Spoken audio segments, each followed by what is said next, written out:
So hello guys, अ very good morning. आज हम कर रहे हैं कारो 2020। कारो 2020 सीए इंटरमीडिएट के अंदर है। जो भी लोग ऑडिटिंग एंड इंश्योरेंस के एग्जाम दे रहे हैं, सर इससे पहले कौन सा कारो अप्लाई होता था जी? इससे पहले जो है कारो 2016 अप्लाई होता था, जो कि एग्जाम्स में आपसे पूछा जाता था। हालांकि कारो 2020 पहले ही इंट्रोड्यूस किया जा चुका था, लेकिन ऑफ कोर्स पैंडेमिक की वजह से इसका जो एप्लीकेशन है वो डिले कर दिया गया। और अभी आपके लिए for the purpose of examination next attempt में आपके लिए कारो 2020 एप्लीकेबल होने वाला है। कारो 2020 के लिए मैंने अभी एक वीडियो रिकॉर्ड किया है, जिसके अंदर कंप्लीट अंडरस्टैंडिंग है कारो 2020 की कि क्या चेंजेस हैं और किस तरीके से क्या एक्सटेंशंस किए गए हैं कारो 2020 में। तो आप मेरे साथ वो वीडियो की तरफ जा सकते हैं और देख सकते हैं। ठीक है जी, ओके। ठीक है जी, a very good morning. Today is lecture number 31 for auditing and assurance. एक अच्छा सा थॉट पढ़ लेते हैं, क्योंकि आजकल आप ज्यादा सोचने लग गए हो। Please quit over thinking everything. Stop obsessing over your failures. Stop doubting your self and seeing greatness in every one else but you. यार मेरा तो दोस्त 2 बार तैयारी कर चुका है, यार मुझे तो लगता है वो पास हो जाएगा, मैं नहीं होऊंगा। ऐसा कुछ नहीं होने वाला है। Stop over thinking about this. You are better than that, you deserve more. ठीक है, अगर ज्यादा सोचोगे सारा टाइम उसी में निकल जाएगा। अपनी तैयारी में ध्यान दो, किसी और की तैयारी में ध्यान देने की जरूरत नहीं है। ठीक है जी। तो आज की क्लास में हम क्या करने वाले हैं सर? कल की क्लास में ना हमने कारो 2020 स्टार्ट किया हुआ था, और कारो 2020 में आपने अभी सिर्फ बताया था कि भाई सर एप्लीकेबिलिटी किसके ऊपर है, किसके ऊपर अप्लाई होगा ये कारो। और उसके बाद आपने कहा था कि कारो में कुछ लगभग 21 पॉइंट्स हैं, और 21 पॉइंट्स में से आपने पहला पॉइंट जो है वो कवर कराया था, जो कि था प्लांट प्रॉपर्टी इक्विपमेंट। आज की क्लास में हम क्या करते हैं, बस वही प्लांट प्रॉपर्टी इक्विपमेंट एक बार देख लेते हैं। लास्ट में हमने क्या पढ़ा था, उसके बाद हम आगे फर्दर कंटिन्यू करते हैं। ठीक है सर? तो सर हमने प्रॉपर्टी प्लांट इक्विपमेंट में क्या किया था सर? पहले तो मैं देखूंगा टेंजिबल असेट। कंपनी के पास ना जो टेंजिबल असेट है, वो टेंजिबल असेट का क्वांटिटेटिव डिटेल और situation, that is location of the fix asset, maintain करके रखती है। क्या क्वांटिटेटिव रिकॉर्ड्स प्रॉपर्ली मेंटेन्ड है? क्या कहां पर मेरे फिक्स असेट्स पड़े हुए हैं वो डिटेल्स प्रॉपर्ली मेंटेन्ड है या नहीं है? और इन टेंजिबल असेट्स के केस में प्रॉपर रिकॉर्ड्स मेंटेन हो रखे हैं या नहीं हो रखे। और उसके बाद अगर फिजिकल वेरिफिकेशन हुई है मैनेजमेंट के द्वारा, तो फिजिकल वेरिफिकेशन एक रीजनेबल इंटरवल पे की गई है। ऐसा तो नहीं है 3-3 4-4 साल बाद फिजिकल वेरिफिकेशन हो रही है। तो फिजिकल वेरिफिकेशन एक रीजनेबल इंटरवल पर हो। और अगर कोई मटेरियल डिस्क्रिपेंसी मिली है सर, लास्ट क्लास में आपने एग्जांपल लिया था, जैसे हो सकता है कोई असेट जो है वो चोरी हो चुका है, या वो असेट जो है कंप्लीटली डिस्ट्रॉय हो चुका है, और आज भी अगर वो मेरे बुक्स ऑफ अकाउंट्स में है, तो मैं उसको कैसे ट्रीट करूं? मैं उसको डिलीट कर दूंगा from the books of accounts. तो मैं यही चेक करना चाहता हूं कि मैनेजमेंट जब फिजिकल वेरिफिकेशन करती है, और मैनेजमेंट को अगर कोई मटेरियल डिस्क्रिपेंसी मिलती है, तो उसको वो कैसे डील करती है इन द बुक्स ऑफ अकाउंट्स। ठीक है sir, very simple point.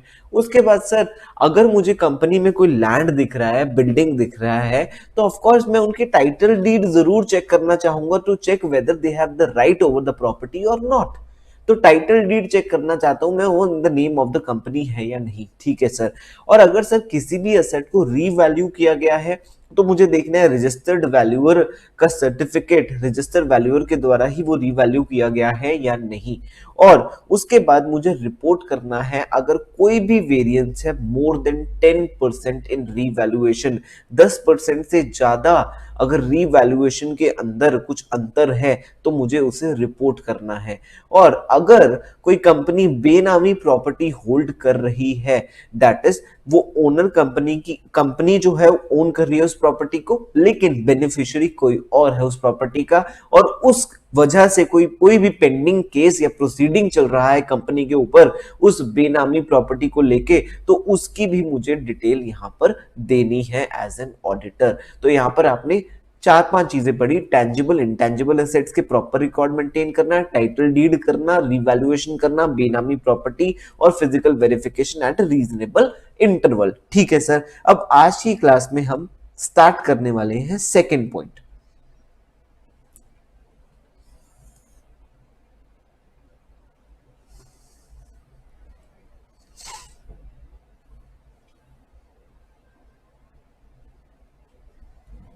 Second point में कहा है इन्वेंट्रीज। इन्वेंट्रीज में क्या चीजें चेक करनी है सर, हम इन्वेंट्रीज को तो बचपन से पढ़ते आए हैं।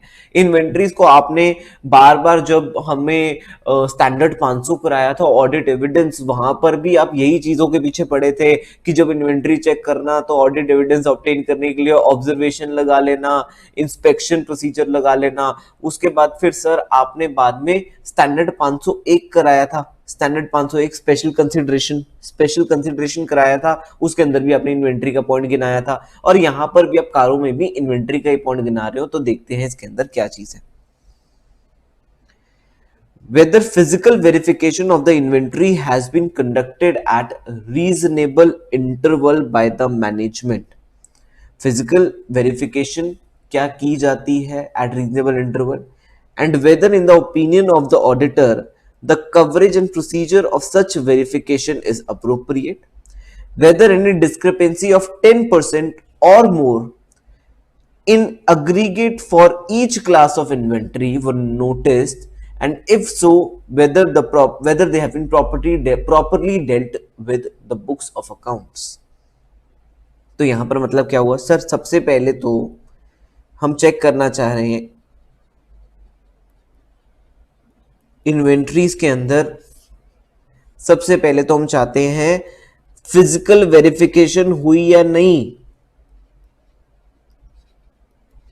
Physical verification eight reasonable interval, reasonable intervals पर फिजिकल वेरिफिकेशन हुई या नहीं, एंड वेदर प्रोसीजर ये जो ऑप्ट किया गया है for physical verification is appropriate और नॉट। ठीक है सर। उसके बाद अगर कोई भी डिस्क्रिपेंसी मिली, अगर कोई भी डिस्क्रिपेंसी मिलती है ऑफ 10% ऑफ और मोर, सर ये 10% तो अभी ऊपर भी हम कर चुके हैं, 10%। सर वहां पर रजिस्टर्ड वैल्यू और जब रीवैल्यूएशन का केस था वहां पे भी 10% की एक लिमिट थी, यहां पर भी 10% की लिमिट है। अगर डिस्क्रिपेंसी 10% या उससे ज्यादा मिलती है in aggregate for each class of inventory, how they have been dealt in the books of accounts। sir each class of inventory मतलब for example raw material, raw material में भी हो सकता है क्लास ऑफ इन्वेंट्रीज हो, company multiple type के raw material use कर रही हो, और मैं कह रहा हूं कि इसके अंदर अगर 10% से ज्यादा वेरिएशन है तो मैं देखना चाहूंगा उसको कैसे डील किया गया। इसके अंदर हो सकता है 10% से कम का वेरिएशन हो, इसके अंदर हो सकता है 10 से कम का वेरिएशन हो। तो सिर्फ इस क्लास ऑफ इन्वेंट्री के लिए मैं देखना चाहता हूं how it has been dealt in the books of accounts. ठीक है सर, वेरी नॉर्मल पॉइंट। सबसे पहले देखा फिजिकल वेरिफिकेशन कर रही है मैनेजमेंट, और अगर वेरिफिकेशन कर रही है, जो भी वेरिफिकेशन प्रोसीजर है वो अप्रोप्रिएट है ना, और अगर कोई भी डिस्क्रिपेंसी मिलती है 10% या 10% से ज्यादा की for in aggregate for each class of inventory, तो उसको कैसे डील किया गया इन द बुक्स ऑफ अकाउंट्स। ठीक है सर। उसके बाद whether during at any point of time of the year company has been sanctioned working capital limit in excess of 5 crore rupees in aggregate from bank or financial institution on the basis of security of current asset। ठीक है, अगर company को कोई भी working capital limit मिली है, sir working capital limit जैसे CC हो जाती हैं, कैश क्रेडिट हो जाता है, जो ओडी मिलता है, ओवरड्राफ्ट लिमिट मिलती है, यूजुअली कंपनीज को वो वर्किंग कैपिटल के लिए मिलती है। सर वर्किंग कैपिटल मतलब जो कंपनी के रोजमर्रा के खर्चे होते हैं कि भाई अगर किसी को पेमेंट करनी है क्रेडिटर को तो वो सीधा सीसी से ही करते हैं। कोई रोजमर्रा के खर्चों के लिए लेबर की पेमेंट करना, कोई गाड़ी आई है उसकी पेमेंट करना, तो मतलब एक वर्किंग कैपिटल लिमिट अगर हमें सैंक्शन हुई है बैंक से इन एक्सेस ऑफ 5 करोड़, 5 करोड़ से ऊपर की कोई वर्किंग कैपिटल लिमिट है वो मुझे बैंक ने सैंक्शन की है, on the security of current assets, on security of current asset. Sir current asset में यूजुअली वर्किंग कैपिटल लिमिट्स होती हैं, वो करंट असेट में दो करंट असेट्स पर मिलती हैं। सर कौन से दो करंट असेट है? एक तो होता है स्टॉक, एक होता है डेटर्स। जब हम पढ़ेंगे ना बैंक ऑडिट का चैप्टर, उसके अंदर ड्राइंग पावर में भी ये आएगा कि भाई अगर अगर कंपनी आपको, अगर बैंक आपको कोई लोन दे रहा है तो वो करंट असेट की सिक्योरिटी पर ही आपको लोन देता है, ताकि अगर आप लोन रीपे ना कर पाओ तो जो डेटर से आपको पैसे लेने थे वो डेटर से बैंक पैसे ले ले, और जो स्टॉक आपके पास पड़ा है वो बैंक सेल कर दे और उससे पैसा रिकवर कर ले। तो working capital limit in excess of 5 crore on security of current asset अगर ली हुई है, whether the quarterly return or statement filed by the company with such bank or financial institution are in agreement with the books of accounts, if not give details। Sir इसका मतलब क्या हुआ? भाई आपने bank से लोन तो ले लिया, बैंक से वर्किंग कैपिटल लिमिट तो ले ली, लेकिन बैंक को आपको एक क्वार्टरली स्टेटमेंट देनी पड़ती है। उस क्वार्टरली स्टेटमेंट में आप बताते हो बैंक को, जी मेरे इतना स्टॉक है बैंक, और बैंक को बताते हो इतने मेरे डेटर हैं जी, क्योंकि उनकी ही सिक्योरिटी पर आपको लोन दिया गया है। तो बैंक वाले कहते हैं मुझे क्वार्टरली बता दिया करो कितने स्टॉक हैं, कितने डेटर हैं, ताकि मुझे पता तो लगे रहे कि मुझे तुम्हें 5 करोड़ दिया हुआ है, क्या तुम्हें 5 करोड़ तुम देने लायक हो या नहीं। पता लगा तुम्हारे स्टॉक जो है वो है ही नहीं अब, तो मैं तुम्हें इतना वर्किंग कैपिटल लिमिट क्यों दूंगी? तो इसकी वजह से बैंक वाले कहते हैं जी मुझे क्वार्टरली स्टेटमेंट दे दिया करो। तो क्वार्टरली स्टेटमेंट मुझे चेक करनी है स्टॉक और डेटर्स की, और अगर क्वार्टरली स्टेटमेंट जो है वो बुक्स ऑफ अकाउंट से मैच नहीं करेगी, आइडली तो बुक्स ऑफ अकाउंट से वो मैच करनी चाहिए, और अगर नहीं करेगी तो उसके रीजंस क्या है, ये एक कारों में रिपोर्टिंग होगी। अब इसको नॉर्मल ढंग से पढ़ लेते हैं, ठीक है sir. Whether during any point of time of the year, साल में कभी भी company has been sanctioned working capital limit, company को वर्किंग कैपिटल लिमिट मिली है in excess of 5 crore, 5 crore से ऊपर। 5 करोड़ से अगर नीचे हो तो उसकी रिपोर्टिंग कारों में नहीं कर रहे, 5 करोड़ से ऊपर वाली में कर रहे हैं। इन अग्रीगेट फ्रॉम बैंक्स और financial institution on the security of current asset, current asset की सिक्योरिटी पर अगर कोई भी वर्किंग कैपिटल लिमिट ली है 5 करोड़ से ऊपर, वेदर क्वार्टरली रिटर्न या स्टेटमेंट जो है filed by the company with such banks are in agreement with the books of accounts. भाई जो क्वार्टरली स्टेटमेंट है क्या वो आपकी बुक्स ऑफ अकाउंट से मैच करती है, और अगर नहीं तो प्लीज उसके डिटेल्स दे दो। तो यहां पर आप जब ऑडिट करेंगे आप चेक कर लेना, ऑडिट करते हुए भाई इधर आ, भाई जितनी भी तूने स्टेटमेंट्स फाइल की हुई है ना बैंक के साथ वो ले आ, वो आपको फोटोकॉपी दे देगा उन स्टेटमेंट्स की, या फोटो, क्योंकि ओरिजिनल तो बैंक के पास चली गई ना, तो बैंक ने जो रिसीविंग करके स्टेटमेंट दे दी, आपने उसको चेक कर लिया कि भाई ये 30 जून को ये स्टॉक था और ये डेटर दिया था बैंक को। किताबों में भी चेक कर लेता हूं 30 जून को क्या किताबों में भी इतने ही स्टॉक और इतने ही डेटर थे, ये चेकिंग करना तो बनता है ना, कि अगर बैंक को जो डिटेल दे रहे हैं और जो मेरी बुक्स में डिटेल है सेम होनी चाहिए, अलग नहीं होनी चाहिए, ऑब्वियस बात है सर। तो यहां से हमारा सेकंड पॉइंट कवर होता है, दैट इज इन्वेंट्री। किसी को इन्वेंट्री का पॉइंट समझने में कोई डाउट आया तो जल्दी जल्दी बता दो, नहीं तो मैं अगले पॉइंट पर बढ़ने वाला हूं।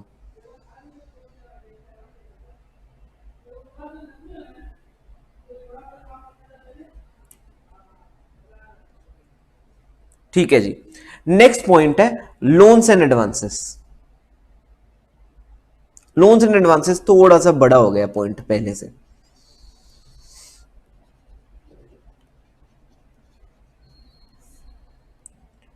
Whether during the year the company has made investment, ठीक है,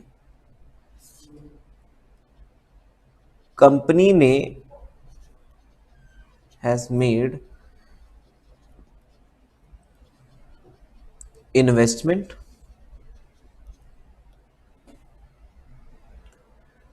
or provided any guarantee,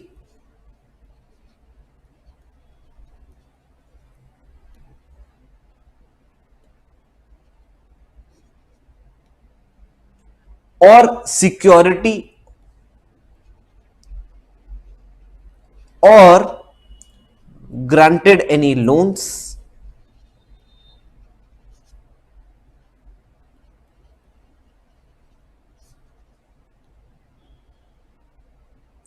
or advances in the nature of loans.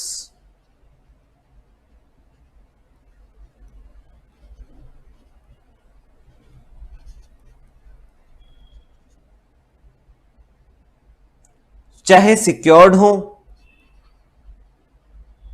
चाहे अनसिक्योर्ड हो,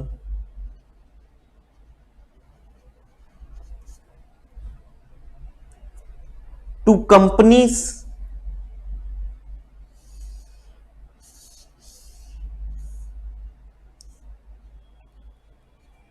to companies, firms, LLPs or any other parties. Firms, LLPs or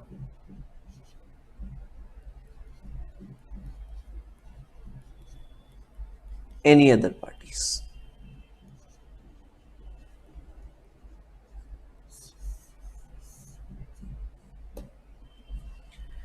Whether during the year the company has provided loans or provided advances in nature of loans or stood a guarantee or provided security to any other entity. If so, अगर कोई भी loan दिया गया है, कोई भी advance दिया गया है इन द नेचर ऑफ लोन, किसी भी तरीके की गारंटी दी गई है, किसी भी तरीके की सिक्योरिटी दी गई है किसी और एंटिटी को, तो उसमें ऑडिटर को क्या डिटेल देनी है? ऑडिटर को क्या डिटेल देनी है? Aggregate amount during the year and balance outstanding at the balance sheet date. तो यहां पर क्या डिटेल देनी पड़ेगी? एक टेबल देना पड़ेगा।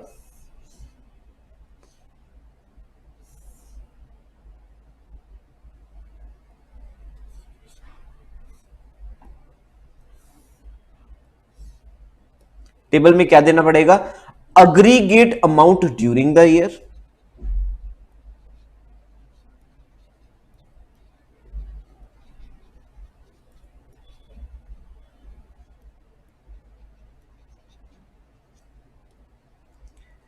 and balance outstanding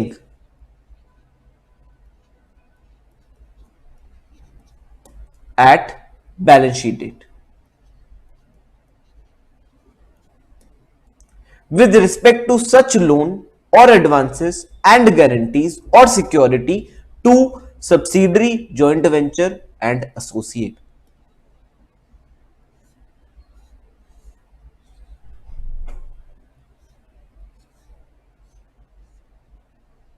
Subsidiary,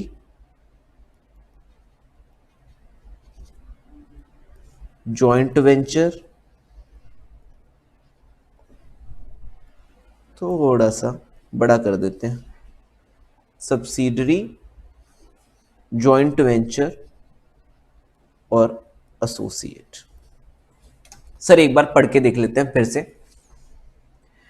Whether during the year company has provided loans or advances in nature of loans or stood a guarantee or provided security to any other entity, if so indicate, मतलब अगर मैंने किसी भी तरीके का loan दिया है, किसी भी तरीके का एडवांस दिया है इन नेचर ऑफ लोन, किसी भी तरीके की मैंने गारंटी दी है, किसी भी तरीके की मैंने सिक्योरिटी दी है टू एनी अदर एंटिटी, तो मुझे लिखना पड़ेगा भाई कितना अग्रीगेट अमाउंट था जो मैंने एज अ गारंटी या एज अ लोन या advance in the nature of loan दिया, और कितना अमाउंट आउटस्टैंडिंग था बैलेंस शीट डेट पे, किस रिगार्ड्स में, किस रिगार्ड्स में, सब्सिडरी के रिगार्ड्स में, जॉइंट वेंचर के रिगार्ड में और एसोसिएट्स के रिगार्ड में। लेकिन सर आप एक बात बताइए, जब आपने शुरुआत में स्टार्ट किया था पॉइंट आपने तो कहा था अगर मैंने किसी भी कंपनी को कोई लोन दिया है, किसी भी फर्म को कोई लोन दिया है, किसी भी एलएलपी को, किसी भी पार्टी को कोई लोन दिया है, आपको सारी डिटेल्स देनी है। लेकिन आपने यहां पर अपना दायरा छोटा क्यों कर दिया सर? आपने अब बोल रहे हो सिर्फ अगर सब्सिडरी को, जॉइंट वेंचर को और एसोसिएट को कोई लोन, कोई गारंटी, कोई advance in nature of loan दिया है, उसी का अग्रीगेट अमाउंट और balance outstanding at balance sheet date बता दो। ऐसा क्यों? अगला पॉइंट पढ़ लो, रुको। Aggregate amount during the year and balance outstanding at balance sheet date with respect to such loans, advances and guarantees or securities to parties other than subsidiary, joint venture and associate। तो यहां पर लिखा कि भाई अगर subsidiary, joint venture और associate को दिया है उसका एक अलग से बता देना और अदर पार्टीज का अलग से बता देना। तो मतलब इन शॉर्ट यहां पे एक और डिटेल ऐड हो जाएगी।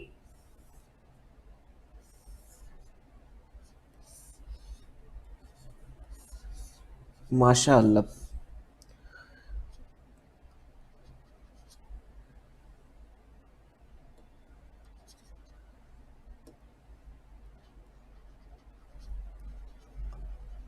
Other than subsidiaries, joint venture and associates, तो यहां पर ये वाली डिटेल आ जाएगी।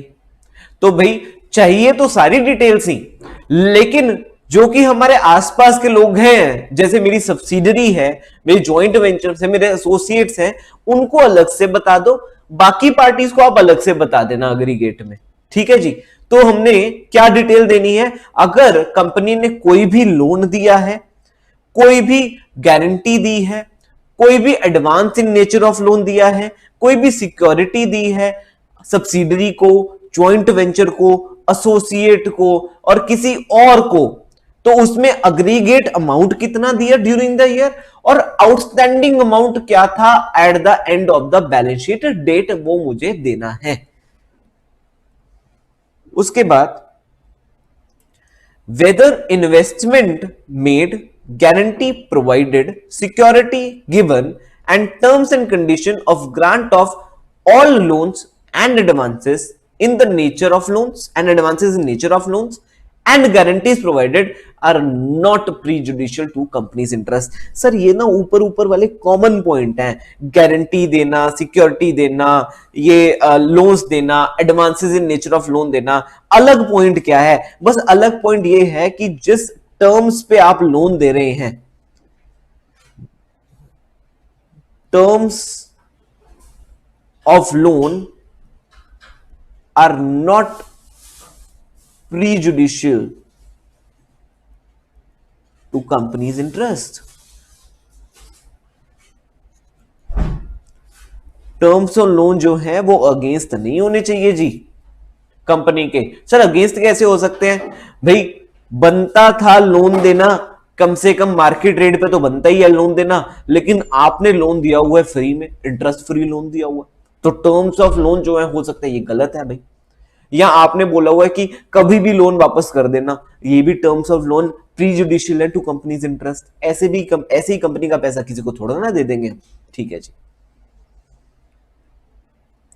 इन respect of loans and advances in nature of loans, अगर लोन है और advance in nature of loan है, whether schedule of repayment of principal and payment of interest has been stipulated and whether the repayments are regular।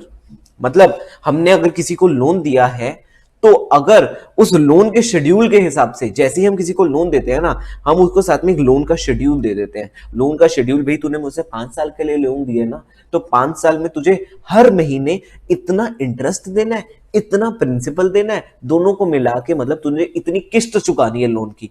तो वो जो किस्तों का एक शेड्यूल है वो सामने वाले से वो मैं देख लूंगा और मैं देखूंगा वो किस्तों के शेड्यूल के अकॉर्डिंग पैसे रेगुलर आ रहे हैं ना। तो सिंपल बात हुई भाई, जिसको लोन दिया हुआ है उससे पैसे रेगुलर आ रहे हैं कि नहीं। रीपेमेंट और रिसीट्स आर रेगुलर। लोन लिया है तो रीपेमेंट, लोन दिया है तो रिसीट्स आर रेगुलर। ठीक है सर, रीपेमेंट और रिसीट्स रेगुलर होने चाहिए उसके बाद if amount is overdue, state the amount total amount overdue for more than 90 days and whether reasonable step have been taken by the company for recovery of principal and interest. भाई overdue हो जाना मतलब overdue मतलब किसी से पैसा आना चाहिए था 1 तारीख को, वो 3 तारीख तक नहीं आया, 2 तारीख तक नहीं आया, तो मैं मानता हूं कि वो ओवरड्यू हो चुका है। लेकिन अगर वो ओवरड्यू मोर देन 90 डेज है, हम बैंक ऑडिट्स में इसको थोड़ा डिटेल में पढ़ेंगे, लेकिन अभी के लिए भाई मोर देन 90 डेज ओवरड्यू होना तो खतरे की घंटी है। तो ऑडिटर चेक करना चाहता है कि भाई ऑडिटर रिपोर्ट करना चाहता है कारों में कि अगर अमाउंट ओवरड्यू है, अगर अमाउंट ओवरड्यू है फॉर मोर देन 90 डेज, क्या रीजनेबल स्टेप्स लिए गए हैं कंपनी के द्वारा for recovery of principal and interest.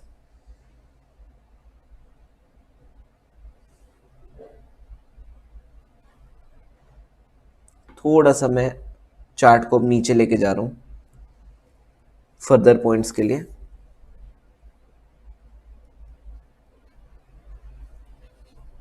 In case of overdue,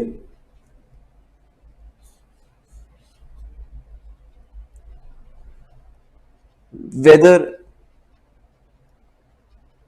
reasonable steps taken for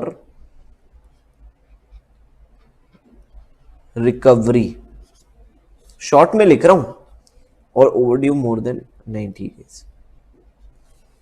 ठीक है सर। उसके बाद whether any loan or advance in the nature of loan granted which has fallen due during the year has been renewed or extended or fresh loan granted to settle the overdue of existing loan given to the same parties. If so, specify the aggregate amount of such dues renewed or extended or settled by fresh loan and the percentage of aggregate to the total loan or advances in the nature of loans granted during the year. Sir ये वाला ना point अभी कभी हम कर चुके हैं, एक बार आप मुझे बताइएगा। Fresh loan granted to settle the overdues of existing loan given to the same parties. ये तो एक तरीके से पॉइंट हो गया, रीस्ट्रक्चरिंग कर रही है, स्ट्रक्चरिंग कर रहे हैं हम लोन्स की। तो अगर कोई भी लोन या तो रिन्यू किया गया है या एक्सटेंड किया गया है या फ्रेश लोन दिया गया है to settle the overdues, yes बिल्कुल सही बात है चिन्ह। तो फ्रेश लोन दिया गया है to settle the overdue for the existing loan, fresh loan to settle overdue. तो यहां पर या तो लोन रिन्यू किया गया है, लोन एक्सटेंड किया है या फ्रेश लोन दिया गया है to settle the overdue of existing loan. तो मुझे बताना है कि भाई percentage of aggregate of total loan और advances in nature of loan in the nature of loan granted during the year. मतलब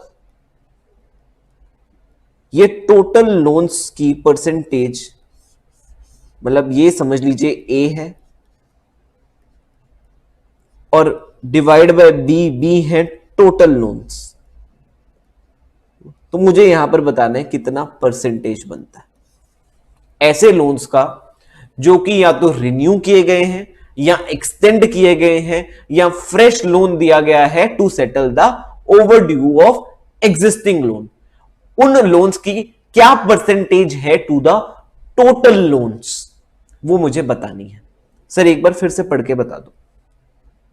Whether any loans or advances in nature of loan granted which has fallen due during the year has been renewed, या तो वो renew कर रहे हैं या extend कर रहे हैं या फ्रेश लोन दे रहे हैं to settle the overdue of existing loan given to the same parties. If so, specify the aggregate amount of such dues renewed, extended, or settled by fresh loans and the percentage of aggregate to the total loans or advances in the nature of loans granted during the year. Very clear point. मैंने बता दिए जी कितने loans हैं जो कि या तो renew हुए हैं या एक्सटेंड हुए हैं या फ्रेश लोन दिया गया है to settle the overdue of existing loan to the same party. क्या अमाउंट है उनका और क्या परसेंटेज बनती है अगर हम उसको टोटल लोन से डिवाइड करके देख लें। Last point for loans and advances, weather the company has granted any loan or advances in nature of loan either repayable on demand or without specifying any term or period of repayment। या तो repayable on demand है कि जब वापस मांग लिए जाएंगे दे दिए जाएंगे, या बिना किसी टर्म के अगर कोई लोन दे दिया है, भाई तू पैसे ले जा जब मन करे दे जाइयो, मतलब कोई टर्म नहीं रखी गई, कोई पीरियड नहीं है रीपेमेंट का। If so specify the aggregate amount, percentage thereof to the total loans granted, aggregate amount of loans granted to the promoters and related parties। Sir ये वाला तो बढ़िया पॉइंट हो गया। अगर कोई भी लोन दिया है, सर लोन तो कॉमन पॉइंट है, बार बार क्यों लिख रहे हो, ठीक है नहीं लिखता भाई, या तो लोन या advances in nature of loan अगर रीपेबल ऑन डिमांड है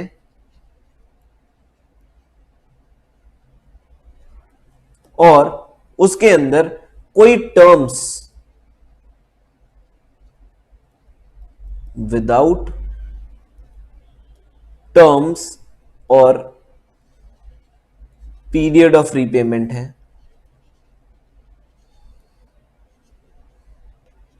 या तो रीपेबल ऑन डिमांड है या विदाउट टर्म्स या रीपेबल या पीरियड ऑफ रीपेमेंट बताया ही नहीं गया, तो मुझे बताना है पहली बात तो अग्रीगेट अमाउंट कितना है इनका,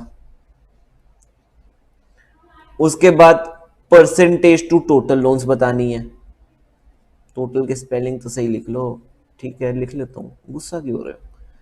परसेंटेज टू टोटल लोन्स, ठीक है, अग्रीगेट बताना है, परसेंटेज टू टोटल लोन बताना है, और अगर कोई भी प्रमोटर या रिलेटेड पार्टी को लोन दिया है वो बताना है, क्योंकि हो सकता है प्रमोटर और रिलेटेड पार्टी को आपने लोन इसी तरीके से दिए हो, बिना किसी टर्म के, बिना किसी पीरियड ऑफ रीपेमेंट को लिखे हुए।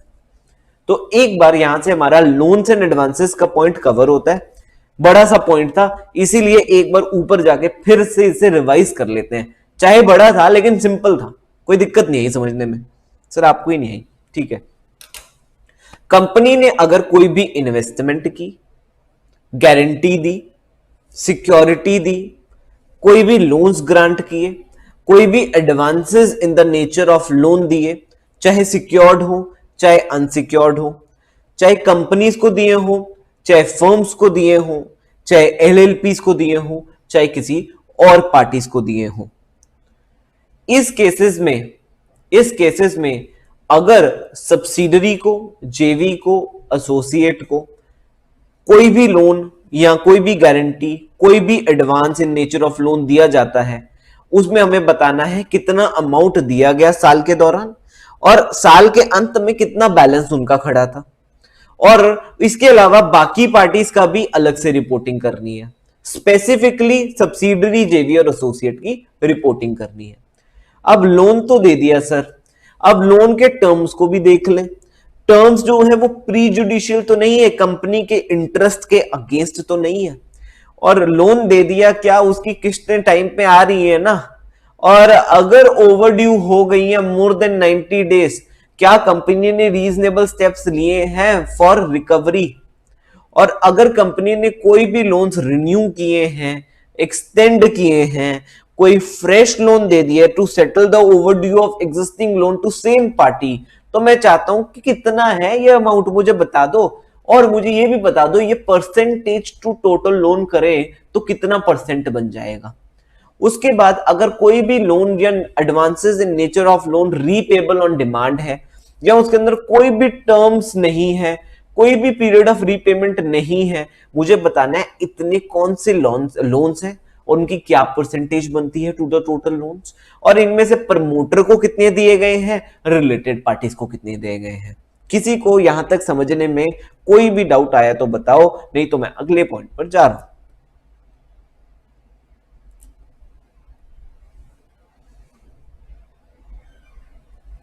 ठीक है जी।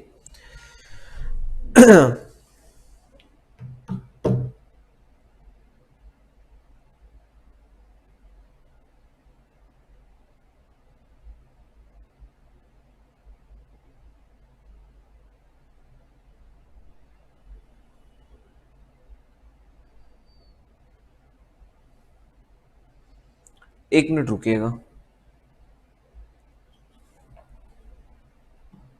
एक छोटा सा इंपॉर्टेंट काम है, एक सेकंड रुकिएगा, एक सेकंड क्लास को रोक रहा हूं।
हाँ जी।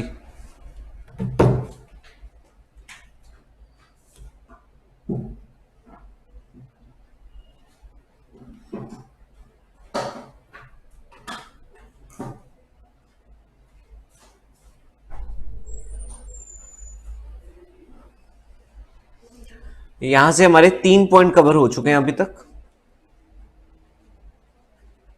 प्रॉपर्टी प्लांट इक्विपमेंट, उसके बाद इन्वेंट्री, और थर्ड हमने कौन सा पॉइंट कवर किया, लोन्स और एडवांसेस का। अब हम चलते हैं हमारे चौथे पॉइंट पे, compliance of provisions of section 185 and section 186। आपका क्या ये इंटर के सिलेबस में कवर होता है 185 186?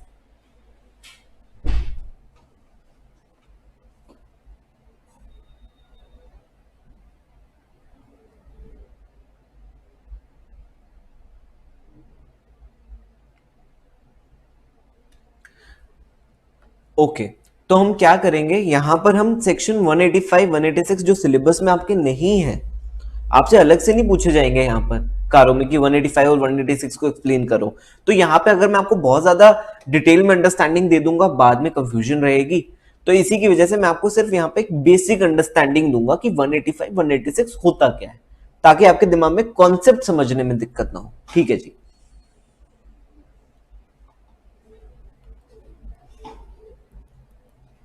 सेक्शन 186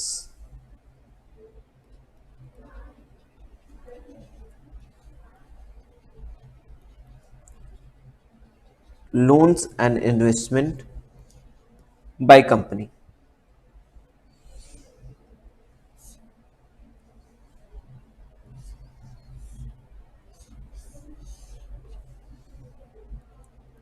लिमिट है इस पे on amount of loan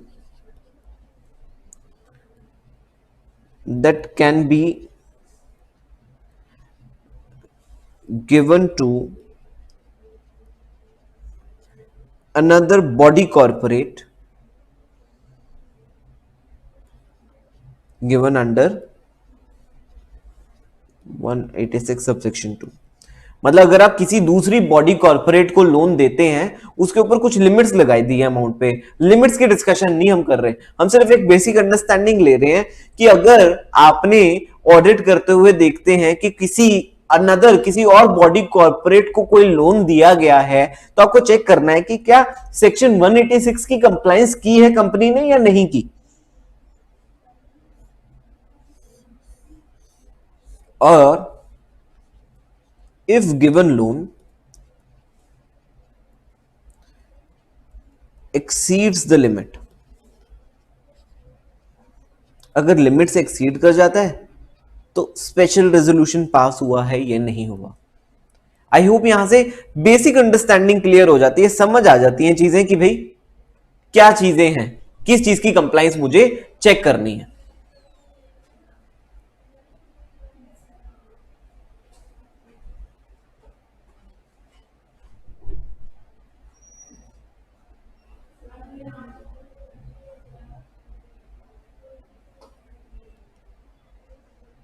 in respect of loans, investment, guarantee, security, जो हम ऊपर पढ़ रहे थे ऑलमोस्ट वही चीजें हैं। Loans, investment, guarantee, security, whether provisions of section 185 and 186 of the Companies Act 2013 have been complied with, if not provide the details thereof। अगर नहीं हुए कंप्लाई तो आपको डिटेल देनी है, अगर कंप्लाई हुए तो ओके है, तो आपको लिखना है कि भाई इन 185 और 186 सेक्शन को कंप्लाई किया गया है। सर आपने एक सेक्शन बता दिया, एक और बता दो।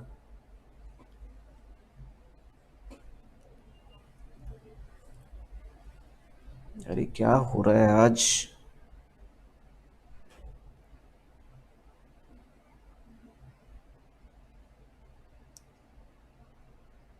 थोड़ा सा पेन में इशू आ रहा है, एक मिनट रुकिए फिर से।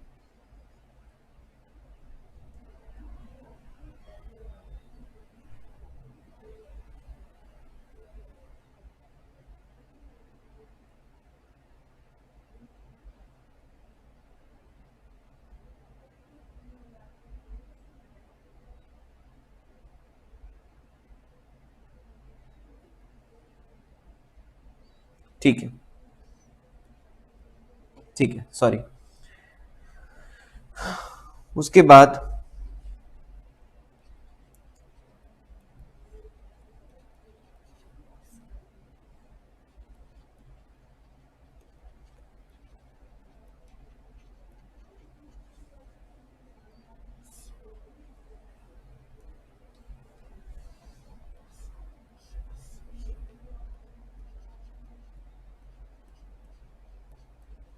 कोई भी लोन, गारंटी, सिक्योरिटी नहीं देनी डायरेक्टर को।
आप नोटिंग करना चाहे तो कर सकते हैं, ताकि आपको एक बेसिक अंडरस्टैंडिंग हो, एग्जाम में ऐसा ना लगे कि रट्टा मार के लिख रहे हैं।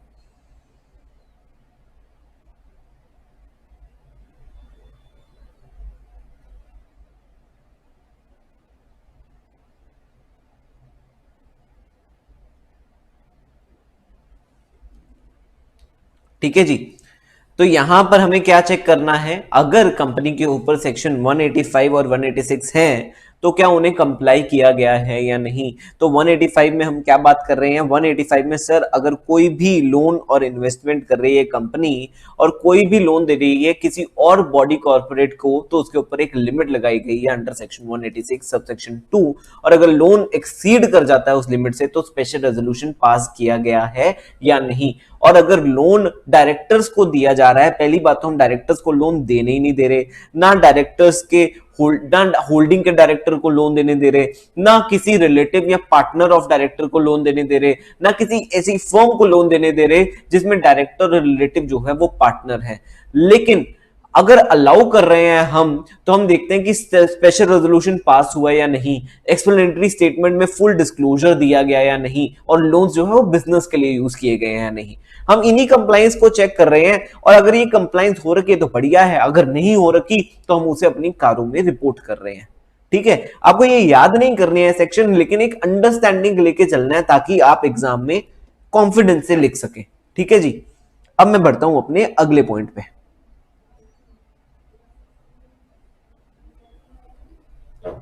Public deposits. In case the company has accepted deposits from the public, whether the directives issued by RBI and provisions of section 73 to 76 or any other relevant provisions of Companies Act and rules framed thereunder, where applicable, have been complied with, if not nature of contraventions.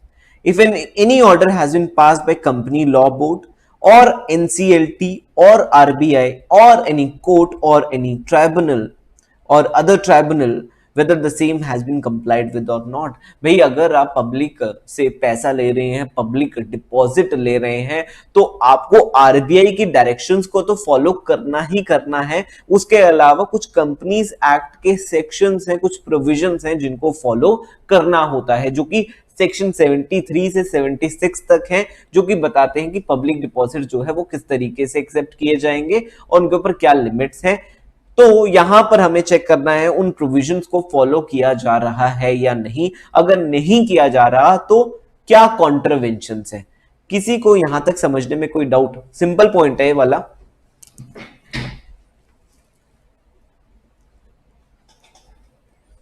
आपको और गहराई में मैं थोड़ा सा कई sections में लेके जाऊंगा, कई सेक्शंस में आपको एक ब्रीफ अंडरस्टैंडिंग दे दूंगा, क्योंकि अगर हम इसके अंदर और चले गए तो सिलेबस से दूर चले जाएंगे हम।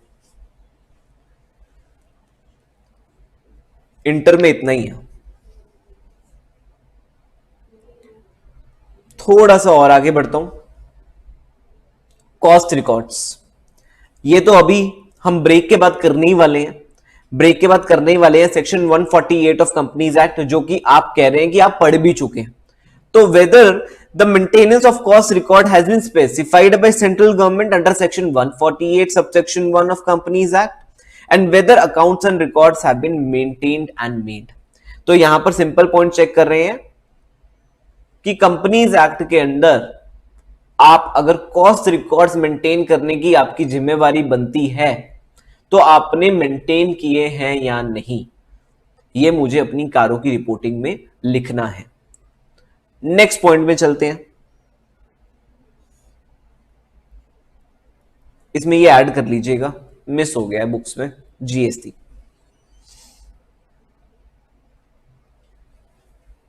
Statutory dues. Sir statutory dues मतलब भाई लॉ के अकॉर्डिंग अगर आपके कोई भी देनदारी बनती है गवर्नमेंट को, रेवेन्यू को कोई भी देनदारी बनती है तो आपने वो चुका दी है या नहीं चुका दी। क्या आप रेगुलर हैं अपने स्टैट्यूटरी ड्यूज चुकाने में, इसी की बात इस पॉइंट में की गई है। Weather the company is regular in depositing undisputed, undisputed लड़ाई हो रखी है वो अलग बात है। सर लड़ाई कैसे हो जाती है? लड़ाई हो जाती है फॉर एग्जांपल हो सकता है आप कहते हैं कि जी मेरा तो जीएसटी डिपॉजिट कराना कम बनता है, लेकिन आपको सरकार बोल रही है नहीं, आपको गवर्नमेंट अथॉरिटी बोल रही है नहीं ज्यादा बनता है, तो वो एक डिस्प्यूट का केस है। सिंपल, अभी सिंपल भाषा में बात कर रहे हैं, वो एक डिस्प्यूट का केस है। तो हम सिर्फ यहां पर पहले अनडिस्प्यूटेड चीजों की बात कर रहे हैं। अनडिस्प्यूटेड स्टैट्यूटरी ड्यूज यहां पे आप लिख भी सकते हैं। अनडिस्प्यूटेड स्टैट्यूटरी ड्यूज में जीएसटी आ गया, पीएफ, ईएसआई, इंश्योरेंस, इंश्योरेंस क्यों लिख रहा हूं मैं, ईएसआई, इनकम टैक्स, कोई पुरानी डिमांड अगर सेल्स टैक्स की भी है, वैसे तो अब सेल्स टैक्स यह रहा नहीं, सर्विस टैक्स रहा नहीं, तो यहां पर अगर आपकी कोई पुरानी डिमांड है अनडिस्प्यूटेड है तो वो पेमेंट करनी। वैट पुराना हो गया, cess and any other statutory dues to the appropriate authorities and if not, अगर ये डिपॉजिट नहीं कराए गए, the extent of arrears of statutory dues as at the last day of the financial year concerned for a period of more than 6 months from the date they became payable shall be indicated।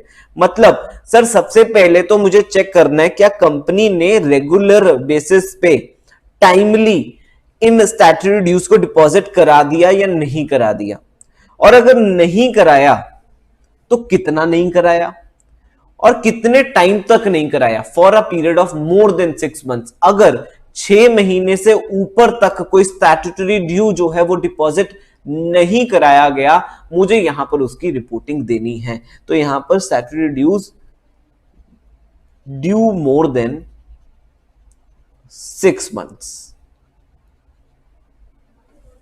ये तो सारा कुछ आप लिख ही होंगे, GST, PF, ESI, service tax, income tax, sales tax, VAT, कोई भी अनडिस्प्यूटेड ड्यूज हैं डिपॉजिट कराए हैं या नहीं कराए, और साल के अंत में कितना आउटस्टैंडिंग है, और वो आउटस्टैंडिंग 6 महीने से ऊपर तो नहीं है।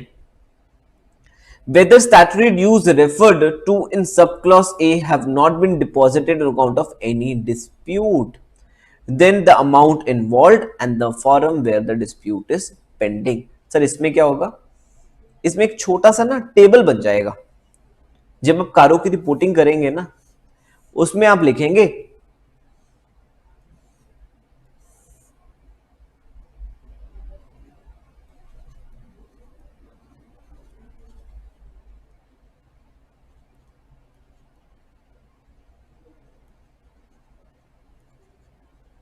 एग्जाम्पल ले लेता हूं, एग्जाम्पल कोई इनकम टैक्स का आपका अपील का केस चल रहा है, मतलब इनकम टैक्स का आपका डिमांड आया था, ऑर्डर भी पास हो गया, आपके अगेंस्ट ऑर्डर पास हो गया कोई इनकम टैक्स का। अब आपको वो अमाउंट पे करना था, लेकिन आपको लगता है कि वो ऑर्डर गलत पास हुआ है, इसकी वजह से आप उसके अगेंस्ट अपील कर देते हैं। तो वो क्या है, वो एक स्टैट्यूटरी ड्यू है जो कि डिस्प्यूटेड है। क्योंकि डिपार्टमेंट कहता है आपको इनकम टैक्स भरना है, आप कहते हैं मुझे इनकम टैक्स नहीं भरना, तो एक डिस्प्यूटेड चीज है वो। और वो तो यहां पर आप नेचर में क्या लिख देंगे, इनकम टैक्स। हो सकता है असेसमेंट ईयर 22-23 का है example, income tax assessment year 22-23, कितना अमाउंट इन्वॉल्व है, 1 करोड़ इन्वॉल्व है। और आप कहते हैं कि जी ये अभी फॉरम वेयर पेंडिंग, अभी मैंने इसके अगेंस्ट अपील फाइल की हुई है, तो यहां पे forum where pending income tax appeals, appellate authority के पास गया हुआ ये केस। तो यहां पर आपको अगर अनडिस्प्यूटेड ड्यूज है वो तो आपको चेक करना है कि पे हो ही जाने चाहिए, और अगर 6 महीने से ऊपर कोई ड्यू पेंडिंग है तो उसके मुझे डिस्क्रिप्शन देनी है कि भाई 6 महीने से पीएफ का ईएसआई का पे नहीं हुआ है। और अगर कोई दूसरा चीज है, डिस्प्यूटेड चीज है, तो मुझे देना है कि क्या नेचर की है वो, किस अमाउंट की है और कौन सी फॉर्म में पेंडिंग है। किसी को समझने में कोई डाउट?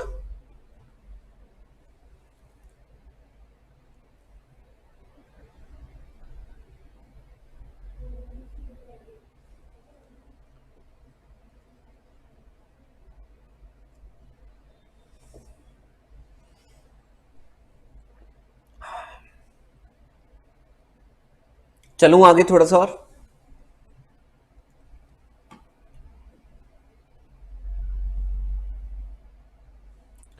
नेक्स्ट पॉइंट आता है transactions not recorded in books. Sir ये कौन सी ट्रांजैक्शंस होती हैं? फॉर एग्जाम्पल अभी ऑडिट के दौरान क्या हुआ है, एक सेकंड रुकेगा।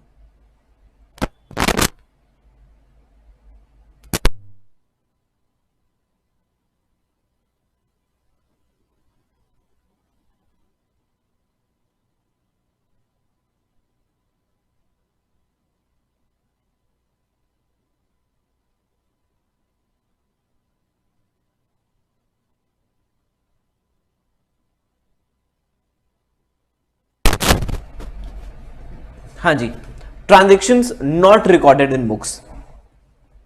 सर फॉर एग्जाम्पल किसी के यहां पर रेड पड़ गई, किसी के यहां पर रेड पड़ गई और इनकम टैक्स ने रेड किया, इनकम टैक्स ने सर्च कर दिया उस प्लेस को, सर्च एंड सीजर कर दिया। इनकम टैक्स जब आप सीए फाइनल्स में पढ़ेंगे उसके अंदर ये अलग अलग तरीके के कॉन्सेप्ट आएंगे, जैसे search and seizure is one of the concept.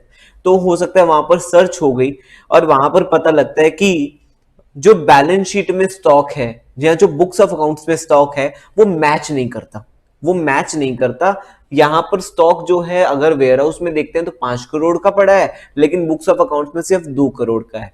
तो इनकम टैक्स वाले क्या कहते हैं, इनकम टैक्स वाले कहते हैं इसका मतलब ये जो 3 करोड़ का स्टॉक आपने बुक्स में रिकॉर्ड नहीं किया, ये आपका कच्चे का इनकम है, और अब इसको एज अ अनडिस्क्लोज्ड इनकम मान लेंगे और इसके ऊपर हम पेनल्टी भी लगाएंगे और इसके ऊपर आपको टैक्स भी चुकाना पड़ेगा।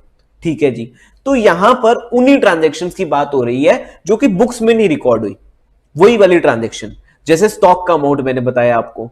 तो where any transaction are not recorded in the books, books में नहीं रिकॉर्ड थी, बिल्कुल बुक्स में नहीं रिकॉर्डेड थी, लेकिन हैव बीन सरेंडर्ड और disclosed as income during the year in tax assessment under income tax act 1961।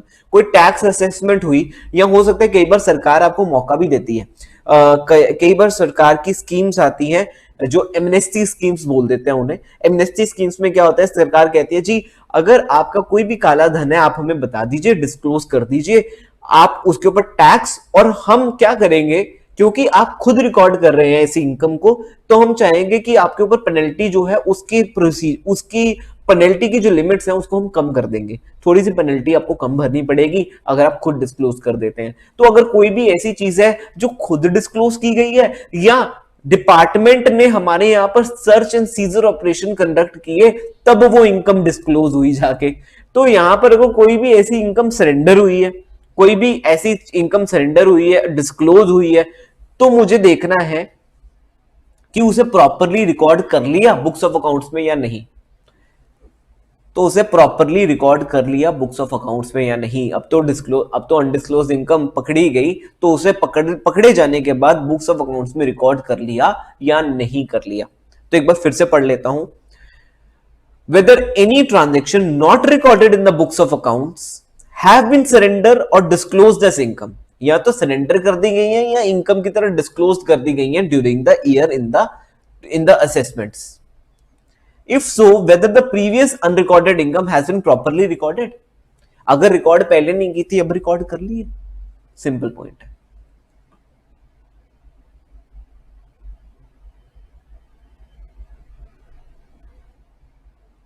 उसके बाद default in repayment of loans.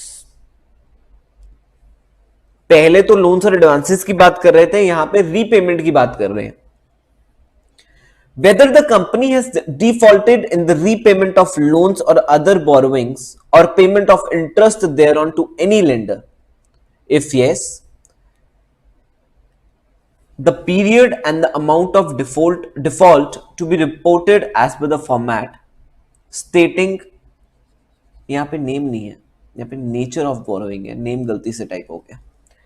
Nature of the borrowing including debt securities, name of the lender, amount not paid on due date with the principal और interest, number of days delay और unpaid, remarks if any. तो यहां पर table बन जाएगा.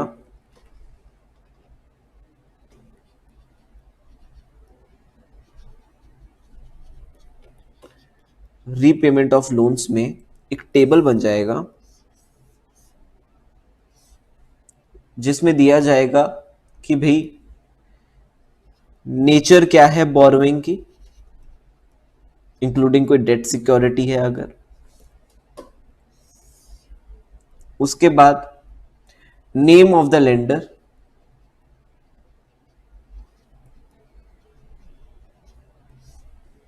उसके बाद amount not paid on due date,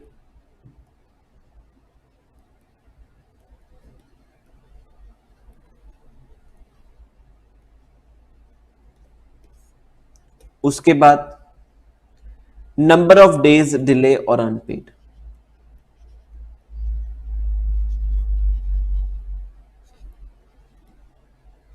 तो ये सारी जो डिटेल है एक टेबल की फॉर्म में चली जाएंगी.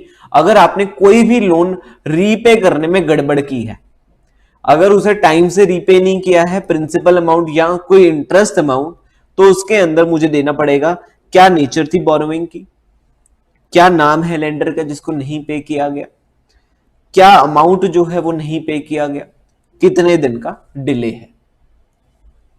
उसके बाद where the company is declared as a willful defaulter by any bank or financial institution or other lender. willful defaulter क्या हुआ भाई, जानबूझकर डिफॉल्ट कर रहे हैं, पैसा है लेकिन पे नहीं करना चाहते. तो willful डिफॉल्टर अगर कंपनी को डिक्लेयर कर दिया गया है तो उसकी डिटेल देनी है. whether term loans were applied for the purpose for which loans were obtained.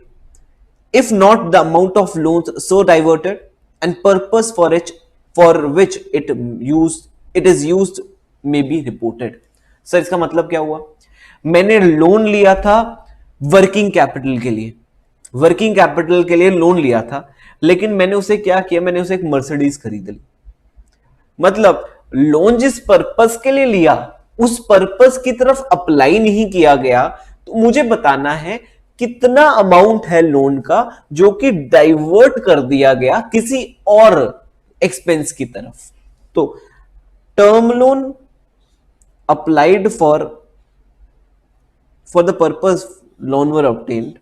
वैसे तो टर्म लोन बात की गई है यहां पर. Term loan for example machinery के लिए लिया है मैंने टर्म लोन, और मैंने मशीनरी नहीं खरीदी, उसकी जगह एक मर्सिडीज खरीद ली. ये वाला एग्जांपल ज्यादा बेटर है. Whether term loans were applied for the purpose for which they were obtained.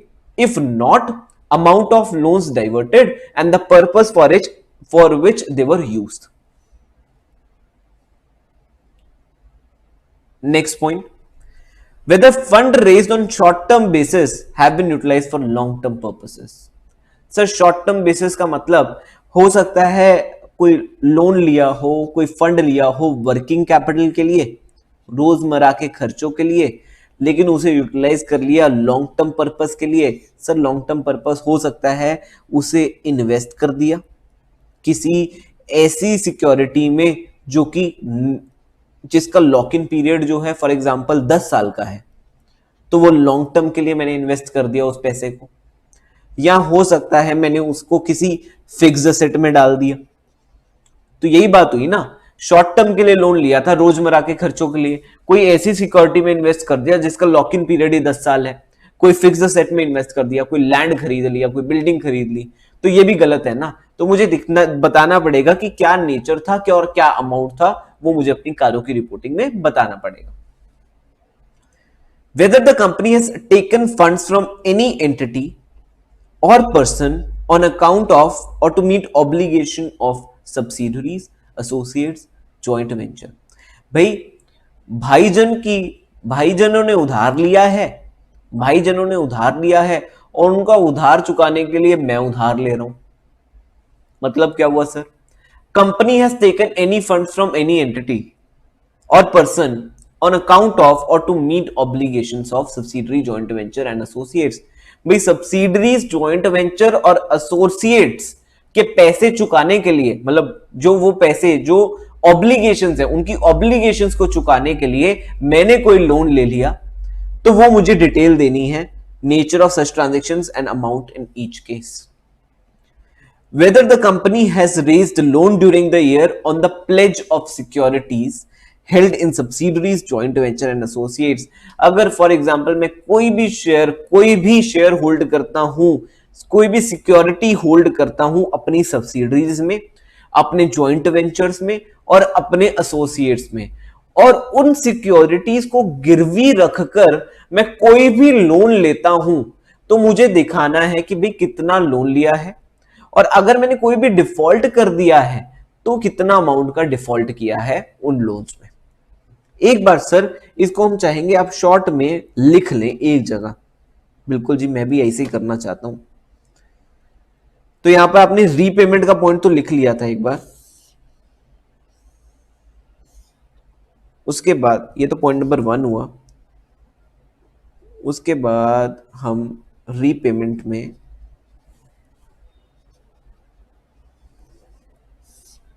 और पॉइंट्स की बातें करते हैं। कंपनी विलफुल डिफॉल्टर तो नहीं होगी, ठीक है सर। उसके बाद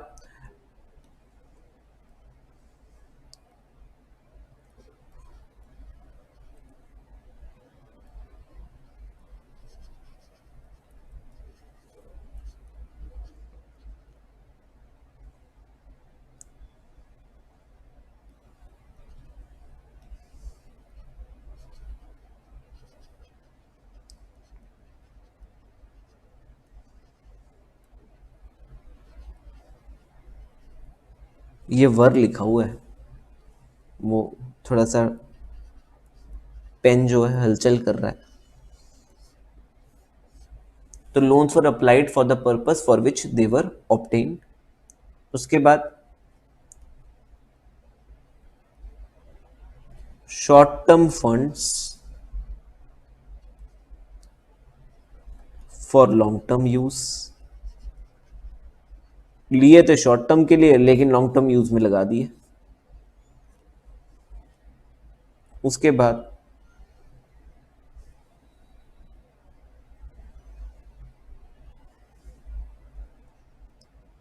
funds taken to meet obligation of a for associate, JV, joint venture and subsidiaries. उसके बाद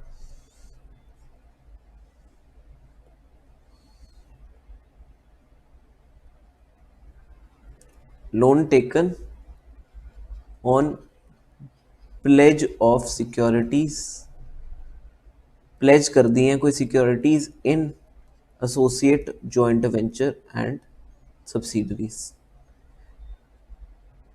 और company and if any default in repayment. लिख लेना, यहाँ पे पेज में कवर हो नहीं रहा है। तो यहां से हमारा पॉइंट कवर हो जाता है रीपेमेंट ऑफ लोन्स का। अगर हम किसी भी लोन की रीपेमेंट में कोई भी दिक्कत कर रहे हैं, या तो हम इंटरेस्ट प्रिंसिपल नहीं पे कर पा रहे हैं, तो मुझे स्पेसिफाई करना है क्या नेचर थी बोरोइंग की, क्या नेम था लेंडर का, कितना अमाउंट जो है वो नहीं पे किया, और कितने दिन तक डिले रहा पे करने में। उसके बाद और क्या चीजें, क्या कंपनी बिल्कुल डिफॉल्टर तो नहीं है, लोन जो है उसी पर्पस में लगाए गए हैं जिस पर्पस के लिए वो लिए गए थे, शॉर्ट टर्म फंड्स को लॉन्ग टर्म इन्वेस्टमेंट तो नहीं कर दिया, और फंड्स जो हैं जो लिए हैं वो ऑब्लिगेशन मीट करने के लिए तो नहीं लिए किसी एसोसिएट, ज्वाइंट वेंचर और सब्सिडरी की। और अगर कोई लोन लिया है on the pledge of securities held in associate, joint venture and associates, subsidiaries, तो वो मुझे रिपोर्ट करना है। और अगर कोई डिफॉल्ट किया ऐसे लोन्स में, वो भी रिपोर्ट करना है। किसी को यहां तक समझने में कोई दिक्कत?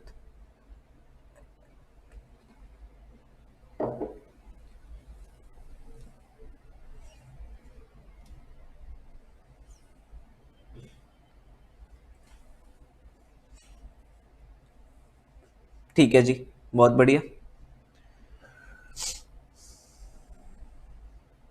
नेक्स्ट पॉइंट में चलता हूं। Application of money raised by public issue. Application of money raised by public issue. Sir अगर कोई भी, आजकल तो आप देखते होंगे बड़े सारे आईपीओ आ रहे हैं, इनफैक्ट एलआईसी का भी आईपीओ आने वाला है, एलआईसी का भी इनिशियल पब्लिक ऑफर आने वाला है। मतलब आप भी ओनर बन सकते हैं आईसीआई के, आप भी होल्ड कर सकते हैं शेयर आईसीआई में। पिछले कुछ टाइम में जैसे आपके नोन में जो कंपनी है पेटीएम, पेटीएम का आया था। उसके अलावा तो बहुत सारी कंपनियों के आईपीओ आते हैं। मैं सिर्फ ऐसी कंपनीज का नाम ले रहा हूं जो कि आप, हम आम जनता को सभी को पता है, लेकिन आप आम जनता थोड़ा ना, आप तो चार्टर्ड अकाउंटेंट्स हैं। चलो, whether money raised by way of IPO या फर्दर पब्लिक ऑफर, अगर मनी रेज की गई है आईपीओ से या एफपीओ से, they were applied for the purpose for which they were raised. जिस पर्पस के लिए अप्लाई, जिस पर्पस के लिए वो पैसा आया, उसी पर्पस के लिए वो यूज किया गया या नहीं। If not, together with a delay और default and subsequent ratification if any as may be applicable should be reported.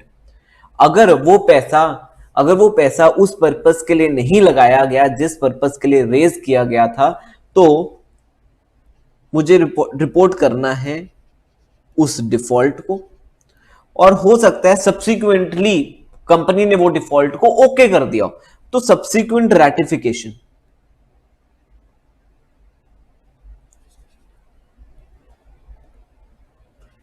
तो सब्सिक्वेंट रेक्टिफिकेशन अगर कर दी है, तो उसकी भी डिटेल्स मुझे दे देनी है। Whether the company has made any preferential allotment or private placement of shares or convertible debenture during the year, and if so, requirement of section 42 and 62 under Companies Act have been complied, and funds raised have been used for the purpose for which they were raised. If not, provide the details, जैसे कितना amount raise किया गया and nature of non compliance. Sir अगर कोई भी preferential allotment कर रहे हैं, प्रेफरेंशियल अलॉटमेंट अगर आम भाषा में समझा जाए, किसी सिलेक्टेड ग्रुप ऑफ पीपल को हम पकड़कर उन्हीं को शेयर्स अलॉट कर रहे हैं, या प्राइवेट प्लेसमेंट कर रहे हैं एक सिलेक्टेड ग्रुप के लिए शेयर्स की या डिबेंचर्स की, तो क्या हमने सेक्शन 42 और 62 ऑफ कंपनीज एक्ट कंप्लाई किया है या नहीं किया? 42 62 यहां पर आपके सिलेबस के लिए नहीं है, बस अंडरस्टैंडिंग के लिए ये चीज है कि भी 42 62 में कुछ कंडीशंस लिखी गई हैं। अगर आप कोई भी प्रेफरेंशियल अलॉटमेंट कर रहे हैं, मतलब किसी एक सिलेक्टेड ग्रुप को शेयर्स या डिबेंचर्स अलॉट कर रहे हैं, आप कुछ कंडीशंस को फॉलो कीजिएगा। और वो कंडीशंस जो हैं सेक्शन 42 और 62 ऑफ कंपनीज एक्ट आपको बताता है। और यहां पर ऑडिटर क्या चेक कर रहा है, उन सेक्शंस की कंप्लायंस हुई है या नहीं हुई, और जो पैसा आया उसे उसी पर्पस के लिए लगाया गया जिस पर्पस के लिए वो लिया गया था, और अगर नहीं लगाया गया तो कितना अमाउंट नहीं लगाया गया और क्यों नहीं लगाया गया, क्या नॉन कंप्लायंस का नेचर रहा।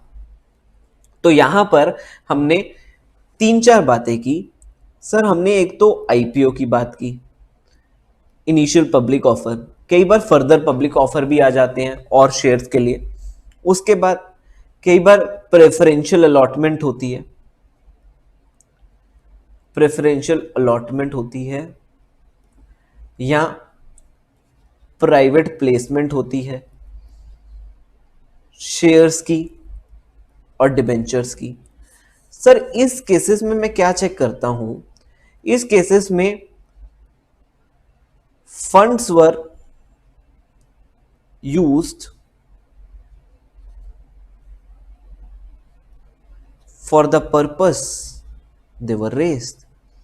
जिस पर्पस के लिए रेस किए थे उसी पर्पस के लिए मैंने वो फंड्स यूज किए ना। इफ नॉट तो मुझे बताना है डिफॉल्ट अमाउंट या सब्सिक्वेंट रैटिफिकेशन। और यहां पर हम दो सेक्शंस की बात करते हैं, 42 एंड 62 ऑफ कंपनीज एक्ट 2013। ठीक है, यहां तक पॉइंट्स क्लियर हो गए? ब्रेक नहीं देने वाला हूं, अभी बढ़ते जाएंगे। एक गो में खत्म करना है कारो, कारो एक गो में ही खत्म होगा, नहीं तो प्रॉब्लम हो जाएगी। एक फ्लो में चल रहे हैं तो फ्लो में चलते रहो।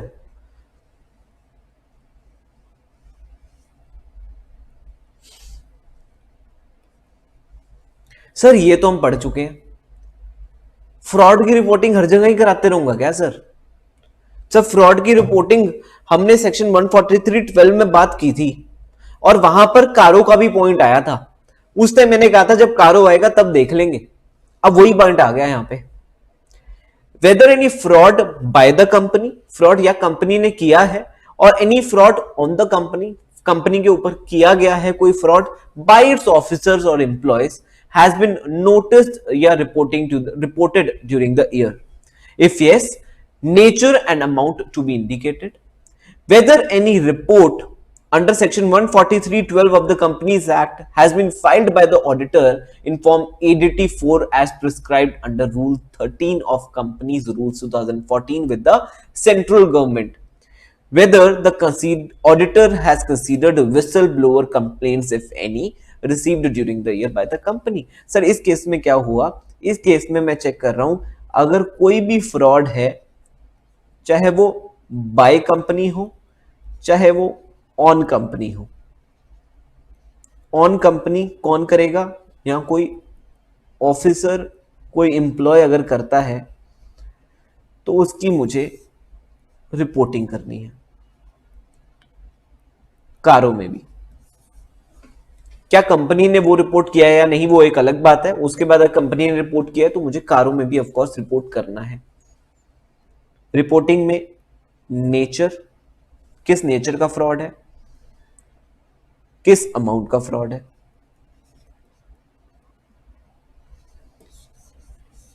उसके बाद वेदर एनी रिपोर्ट अंडर 143(12), 143(12) की कंप्लाइंस, बार बार मैं कंटिन्यू नहीं कर रहा हूं, 143(12) हम पढ़ चुके हैं।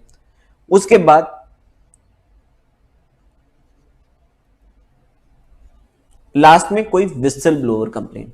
सर विसल ब्लोअर कंपनीज का मैकेनिज्म होता है ना कि कंपनीज जो है ऐसी चीजों को प्रमोट करती हैं कि अगर कोई भी फ्रॉड हो रहा है कंपनी में और कोई हमें बता देगा कि कोई फ्रॉड हो रहा है तो हम उसको बेनिफिट प्रोवाइड करेंगे, उसको प्रमोशन देंगे, उसको या उसको कोई इंसेंटिव देंगे।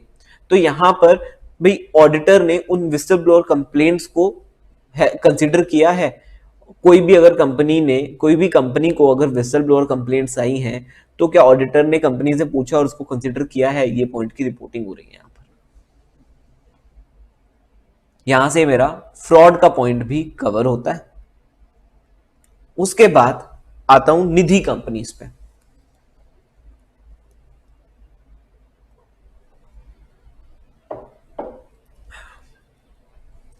निधि companies, whether the Nidhi company has complied with net owned fund to deposit ratio in the ratio of 1:20 to meet out the liability। Sir पहले निधि कंपनी बता दो क्या होती है। भाई निधि कंपनी उसी तरीके की कंपनीज हो गई जैसे आप कहते हैं कि गली में फॉर एग्जांपल आपके पापा ने या आपकी मम्मी ने कमिटी में पैसे डाले हुए हैं, वो लोग क्या करते हैं कि कुछ एक ग्रुप बनाते हैं, 10-12 लोग एक ग्रुप बनाते हैं, मेंबर्स बन जाते हैं और वो कमिटी वो कुछ कुछ पैसा एक कमिटी में डाल देते हैं। उसके बाद किसी मेंबर्स को की कमिटी निकलती है, उसको पैसा मिल जाता है और अगर किसी को कोई इमरजेंसी रिक्वायरमेंट होती है, घर पे शादी है, कोई और चीज है, तो वो भी उस पैसे से विड्रॉ कर लेता है। तो मतलब ये एक सेल्फ हेल्प ग्रुप की तरह होता है। तो इसी तरीके की यहाँ पर निधि कंपनीज, अगर हम उसको फॉर्मली इनकॉर्पोरेट कर दें, उसमें हम निधि कंपनीज का एग्जांपल ले सकते हैं। घर के, ये तो मैंने आपको घर में एग्जांपल दिया था, अगर आप इसको फॉर्मली इनकॉर्पोरेट करेंगे वो निधि कंपनीज का एग्जांपल बन जाएगा। तो whether the Nidhi company has complied with net owned fund to deposits ratio, भाई मैं चाहता हूं net owned fund to deposits ratio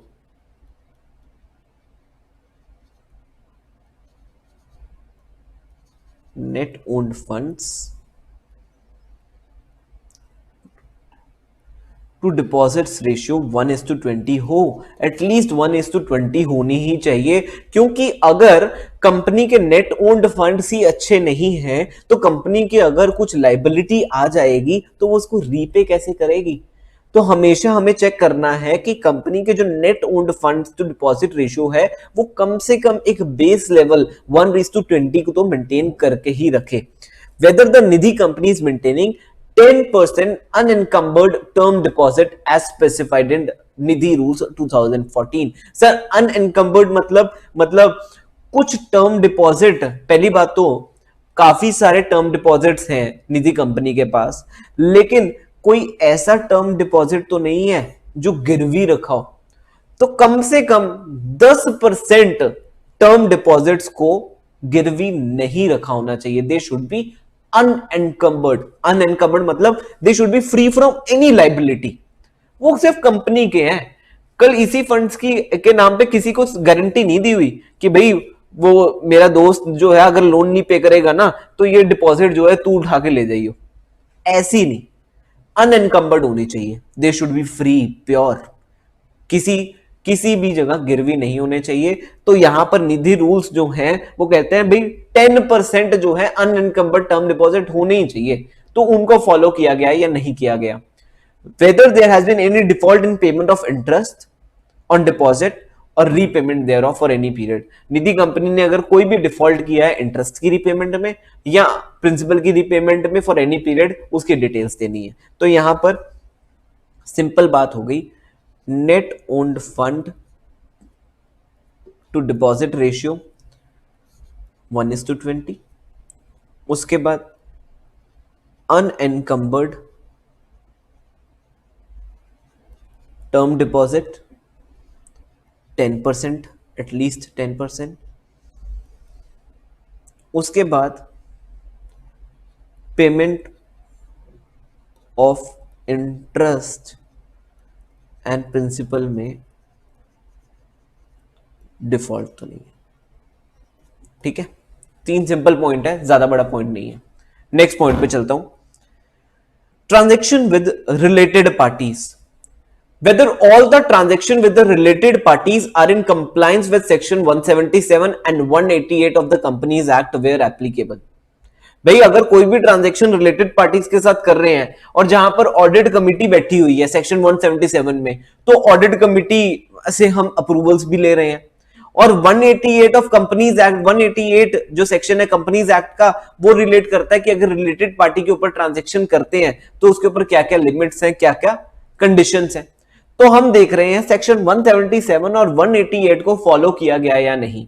उसके बाद एप्लीकेबल अकाउंटिंग स्टैंडर्ड्स को फॉलो किया या नहीं। Sir applicable accounting standard AS 18 है सर, वो रिलेटेड पार्टी से डील कर रहा है। तो मतलब हम सर शॉर्ट में या तो 177, 188 और अकाउंटिंग स्टैंडर्ड में AS 18, इन तीनों चीजों की कंप्लाइंस की बात कर रहे हैं। अगर ये तीनों चीजें कंप्लाई हो रखी हैं, हम लिख देंगे कि भाई रिलेटेड पार्टी के साथ जो भी ट्रांजैक्शन है उसके इसमें अंदर 177, 188 और ऑडिट स्टैंडर्ड, अकाउंटिंग स्टैंडर्ड को फॉलो किया गया है। अगर नहीं किया गया तो मैं लिख दूंगा नहीं किया गया, सिंपल बात, कारों में सिंपल रिपोर्टिंग है। उसके बाद थोड़ा सा और आगे चलता हूं, internal audit para. whether company has internal audit commensurate with the size and nature of business, whether the report of internal auditor for the period under audit were considered by statutory auditor. Sir ये क्या मतलब हुआ भाई? सबसे पहले तो internal audit system है भी या नहीं कंपनी में, कंपनी के साइज या नेचर ऑफ बिजनेस के हिसाब से इंटरनल ऑडिट सिस्टम है या नहीं, और क्या मैंने as a statutory auditor internal audit की रिपोर्ट यूज की है या नहीं, मुझे इसे रिपोर्ट करना है। काफी सारी कंपनीज में इंटरनल ऑडिट सिस्टम होता है, वहां पर ऑडिटर को रिपोर्ट करना है, हाँ जी इंटरनल ऑडिट सिस्टम है और वो साइज और नेचर के हिसाब से सही है, और उसके बाद मैंने इसकी रिपोर्ट को यूज किया या नहीं किया, मुझे वो रिपोर्ट करना है। सिंपल पॉइंट है, ज्यादा बड़ा पॉइंट नहीं है। उसके बाद next point, non cash transactions with directors, whether the company has entered into any non-cash transactions with the directors or persons connected with him, and if so, whether provision of section 192 of Companies Act 2013 have been complied with। भाई 192 के discussion पे मैं नहीं जा रहा, बहुत बड़ा हो जाएगा कारो आपके लिए, नहीं तो मैं सिर्फ ये बता रहा हूं, कोई भी नॉन कैश ट्रांजेक्शन की है, कोई भी नॉन कैश ट्रांजेक्शन की है डायरेक्टर्स के साथ, फॉर एग्जांपल डायरेक्टर्स को आपने सैलरी देने के बजाय आपने क्या कहा, आपने कहा कि चलो ठीक है ये मर्सिडीज में आप काम कर रहे हो डायरेक्टर, तो ऐसा करो आप मर्सिडीज की 2 गाड़ियां ले जाओ। This is example of a non cash transaction, मतलब कैश देना था लेकिन कैश के बदले कुछ और दे दिया।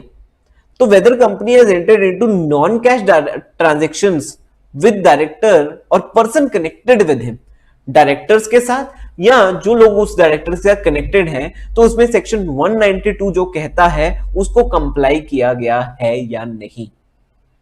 ठीक है, अब थोड़ा सा और आगे चलता हूं।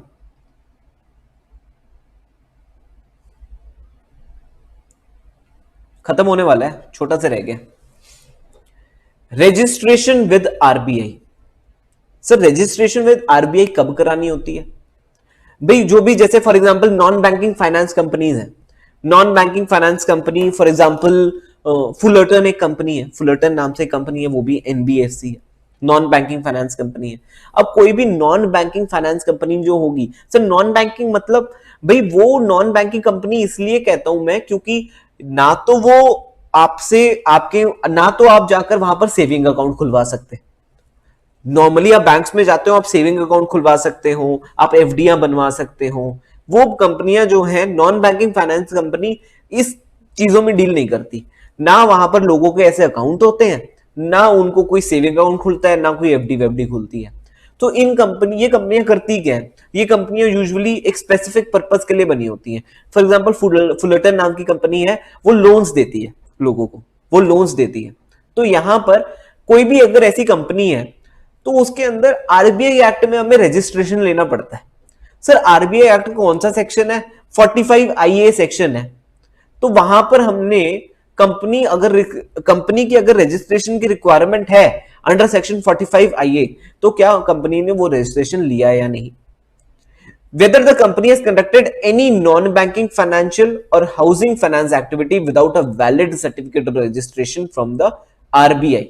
सर अगर क्या कंपनी ने ऐसा तो नहीं किया कि कंपनी ने कोई फाइनेंस एक्टिविटी कंडक्ट कर ली, नॉन बैंकिंग फाइनेंस एक्टिविटी या हाउसिंग फाइनेंस दे रही है बिना आरबीआई की रजिस्ट्रेशन के, तो ये भी गलत है ना, तो आपको तो रिपोर्ट करना बनता है। तो जो कंपनियां फंक्शन कर रही हैं विदाउट सर्टिफिकेट ऑफ रजिस्ट्रेशन, आपको रिपोर्ट करना है कि भाई ये काम कर रही है नॉन बैंकिंग फाइनेंस कंपनी वाले और इन्होंने सर्टिफिकेट ऑफ रजिस्ट्रेशन लिया ही नहीं हुआ है।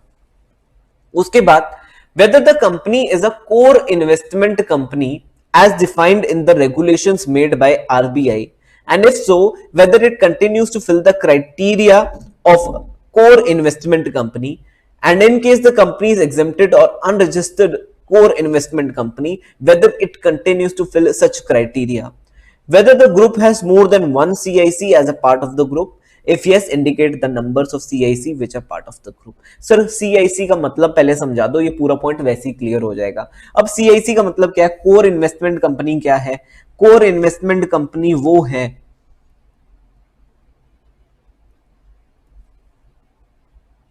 जिसका 90% पैसा शेयर्स में या डिबेंचर्स में, एग्जाम्पल ऑफ ग्रुप कंपनी, इनकी जो ग्रुप कंपनीज है उसमें इन्वेस्टेड है, 90% पैसा शेयर्स में इन्वेस्टेड है ऑफ द ग्रुप कंपनी, तो उसे हम कोर इन्वेस्टमेंट कंपनी बोल देते हैं। मतलब ये तो क्या कर रही है, it is just like a company जो कि अपना कोई काम नहीं कर रही है, लेकिन वो क्या कर रही है, वो सिर्फ एक इन्वेस्टमेंट होल्ड कर रही है बाकी ग्रुप कंपनीज में, तो उसे हम कोर इन्वेस्टमेंट कंपनी बोल देते हैं।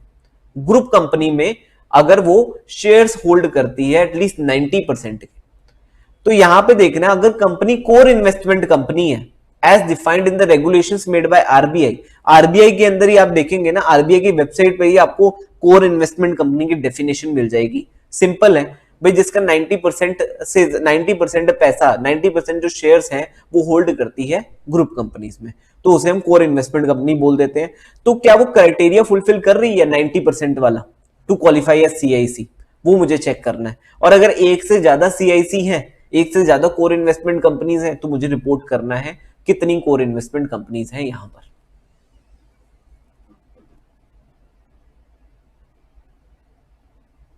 उसके बाद कैश लॉसेस, अगर कंपनी के अंदर कोई कैश लॉस है in the financial year and immediately preceding financial year, if yes state the amount of cash loss.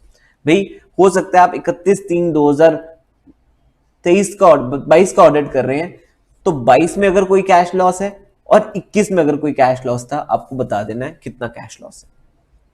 उसके बाद next point, resignation of the statutory auditor, where there has been any resignation of the statutory auditor during the year, if so, whether the auditor has taken into consideration issues, objection or concerns raised by the outgoing auditor। Sir हो सकता है outgoing auditor, पिछले auditor ने इसलिए resign किया हो कि इस कंपनीज में हो सकता है उसके स्कोप को रिस्ट्रिक्ट किया जा रहा हो, उसने कहा मुझे चेक करना है कोई चीज और उन्होंने कहा निकल यहां से, हम नहीं चेक करने देते, हमारी कंपनी है, साइन करना है साइन करके निकल जा, उसने रिजाइन कर दिया इस वजह से। और इसी की वजह से हो सकता है उसने रिजाइन करते हुए उसने कुछ इश्यूज बताए हों, कुछ ऑब्जेक्शंस रेज किए हों, तो आपको देखना है कि भाई आपको देखना है कि कोई प्रीवियस ऑडिटर जो है उसने कोई ऑब्जेक्शन या कंसर्न्स तो नहीं रेज किए, वो आपको अपनी कारों की रिपोर्टिंग में रिपोर्ट करना है। ठीक है जी। अब उसके अलावा मटीरियल अनसर्टेनिटी, जैसे गोइंग कंसर्न जैसा हो गया, ऑलमोस्ट सेम जैसा आता है जो कि आप कर भी चुके हैं स्टैंडर्ड 570 में।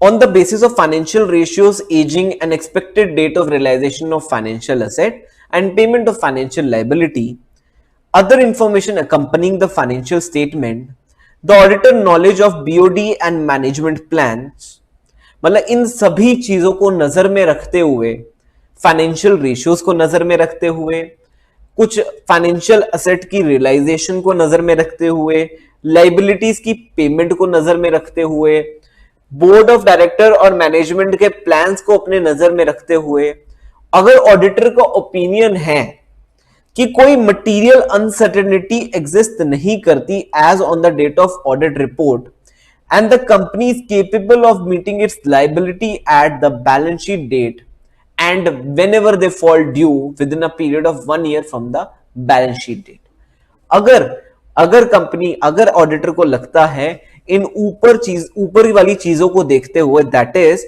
कि कंपनी के फाइनेंशियल एसेट्स की रियलाइजेशन को देखते हुए, फाइनेंशियल लाइबिलिटीज की पेमेंट को देखते हुए, फाइनेंशियल रेशियोज को देखते हुए और मैनेजमेंट के प्लान्स को देखते हुए, अगर ऑडिटर को ऐसा लगता है कि कोई मटेरियल अनसर्टेनिटी नहीं है कि कंपनी अपनी लाइबिलिटीज नहीं पे कर पाएगी, ऐसी कोई मटेरियल अनसर्टेनिटी नहीं है, तो बढ़िया है।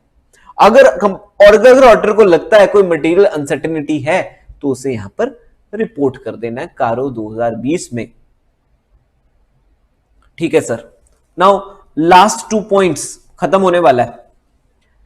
अनस्पेंट अमाउंट, अनस्पेंट अमाउंट में क्या आता है? अब कुछ कंपनीज को corporate as a part of the corporate social responsibility CSR के तहत कुछ अमाउंट जो है वो इन्वेस्ट करना होता है, वो लगाना होता है सीएसआर एक्टिविटीज में। अब वो मुझे चेकिंग की बात आ जाती है, with whether in respect of other than ongoing project company has transferred unspent amount within a period of 6 months of the expiry of financial year in compliance with second proviso to subsection 5 of section 135 of the said act। एक second, एक second.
Sorry, हाँ जी। किस point पे थे हम? अनस्पेंट amount पे।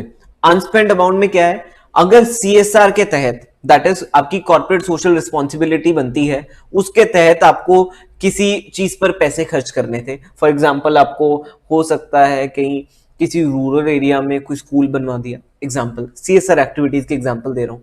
और section 135 एक लिमिट असाइन करता है कि आपको 2% ऑफ द नेट प्रॉफिट जो है कंपनी का वो इन्वेस्ट करना है।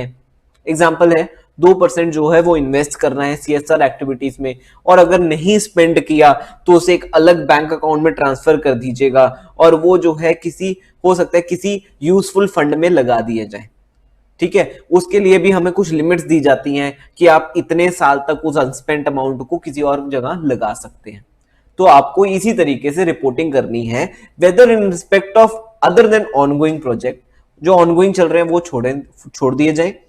Company has transferred unspent amount to a fund specified in schedule 7 of companies act. भाई, जिस फंड में बोला गया कंपनीज एक्ट ने, उस फंड में पैसे ट्रांसफर कर दिए जाए unspent amount within a period of 6 months of the expiry of financial year. मतलब फाइनेंशियल ईयर खत्म होने के 6 महीने के अंदर अंदर, दैट इज सितंबर से पहले पहले तक मुझे वो पैसा जो है वो उस फंड में ट्रांसफर कर देना है। Whether the amount unspent under subsection 5 of 135 of the Companies Act pursuant to ongoing project has been transferred to special account in compliance with provisions of section 135 subsection 6। तो यहां पर अगर कोई ऑनगोइंग प्रोजेक्ट है तो कहते हैं अगर आपने कोई कम पैसा लगाया है, कोई अनस्पेंड अमाउंट है, तो कहते हैं जी आप एक ना अलग बैंक अकाउंट खुलाओ, उस अलग बैंक अकाउंट में वो पैसा ट्रांसफर कर दो। और अगर कोई अदर देन ऑनगोइंग प्रोजेक्ट है, मतलब आपने कोई पैसा लगाया ही नहीं है, कोई अनस्पेंड अमाउंट जो है, तो वो उस फंड में ट्रांसफर कर दिया जाए, जो कि फंड हमें शेड्यूल 7 ऑफ कंपनीज एक्ट 2013 बोल रहा है। यहां पर मैं एग्जांपल्स में और गहराई में नहीं जा रहा कि भाई कौन से फंड्स हैं जहां पर ये पैसा ट्रांसफर होगा। मैं सिर्फ ये कह रहा हूं कि एक ऐसे फंड में पैसा ट्रांसफर किया जा रहा है जहां पे शेड्यूल 7 ऑफ कंपनीज एक्ट 2013 बोल रहा है। तो यहां पर हमने दो बातें कर ली।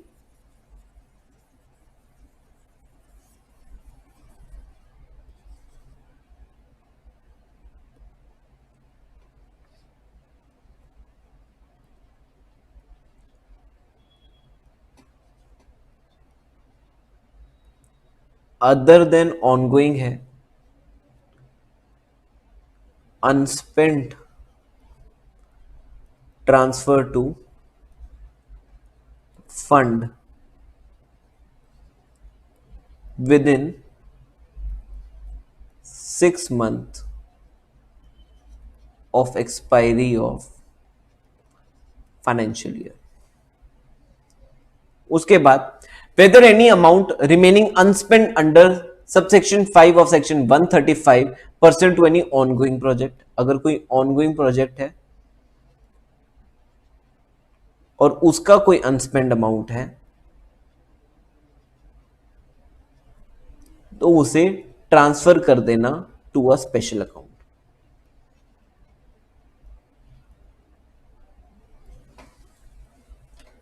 ठीक है जी। अब हम आ जाते हैं लास्ट पॉइंट पर, क्वालिफिकेशन और adverse remarks by the auditor. Where there have been any qualification or adverse remarks by respective auditors in company's auditor report order, reports of the companies included in the consolidated financial statement. If yes, details of the companies, paragraph number of the Caro report containing the qualification or adverse remark. Sir यहां पर क्या हुआ मतलब? For example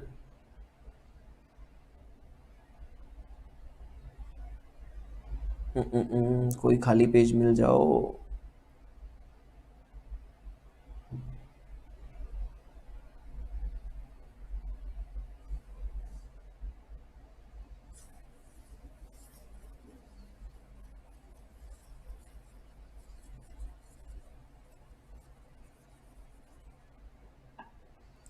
for example एक company है XYZ जो कि holding है और उसके नीचे 3 कंपनियां हैं, A है, B है, C है, जो कि सब्सिडरीज हैं। अब समझ लीजिए इन सब्सिडरीज में भी कोई कारों की रिपोर्टिंग एप्लीकेबल है और कारों की रिपोर्टिंग में कोई भी क्वालिफिकेशन आ गई है या एडवर्स रिमार्क है। यहां पे कारों की रिपोर्टिंग में कोई एडवर्स रिमार्क नहीं है और यहां पे भी कारों की रिपोर्टिंग में कोई एडवर्स रिमार्क नहीं है। अब जब यहां पर एक कंसोलिडेटेड फाइनेंशियल स्टेटमेंट बनी, कंसोलिडेटेड फाइनेंशियल स्टेटमेंट में